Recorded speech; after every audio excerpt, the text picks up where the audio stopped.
Гласна музика, гости без маски и дистанца. Ваква беше синоќа сликата во Скопско кафуле во трговскиот центар Бисер. Владата воведе нови мерки, но за кого како.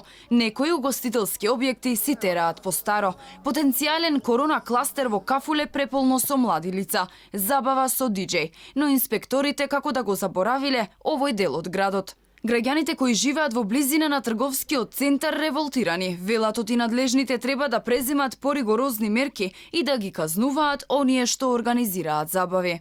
Па тоа што ми остави впечаток овде дека младите се собрани и без маска. Стојат на 50 сантими растојание без маска.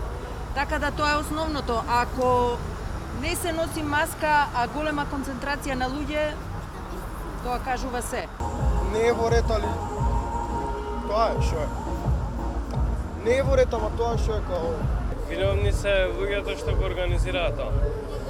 Тоест, нели немаше диџеј, нели немаше потреба. Собственикот на кафулето наместо да се чувствува виновен дека организира забави, побара од нас да ги избришеме снимките. Оние кои пријавија до нашата редакција дека има организирана забава тврдат дека гостите биле замолени од менаџерот да не објавуваат слики на социјалните мрежи, веројатно од страф од инспекторите, но во околината не забележавме ниту полиција, ниту инспекција. Наместо службени лица локалот го чуваа неколку така наречени стражари кои не дозволуваа да се снима или слика синоќешната атмосфера. Денеска од пазарниот инспекторат побаравме одговор дали и кога ќе се заострат контролите и зошто и покрај забраната кафулињата организираат забави со гласна музика.